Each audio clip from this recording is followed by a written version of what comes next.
রংপুরে বেগম রোকেয়া বিশ্ববিদ্যালয়ের রেজিস্ট্রার হারুনুর রশিদকে চুক্তিভিত্তিক নিয়োগ থেকে অব্যাহতি দেয়াকে কেন্দ্র করে পাল্টাপাল্টি সংবাদ সম্মেলন করেছে বেরোবির রেজিস্ট্রার ও উপাচার্য।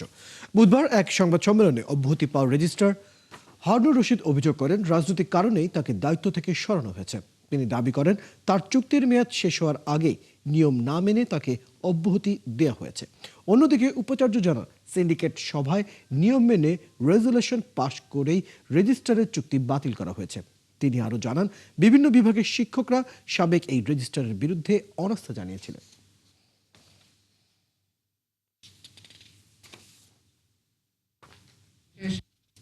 আমার জানা নাই যে এভাবে চুক্তি চলমান থাকা অবস্থায় করতে পারে কিনা। তবে কর্তৃপক্ষ তো হয়তো বলতেই পারে যে কোনো সময় তারা হয়তো কোনো অভিযোগ দিয়েও করতে পারে।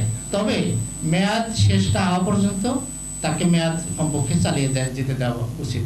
তার নিয়োগের 10টি শর্ত আছে।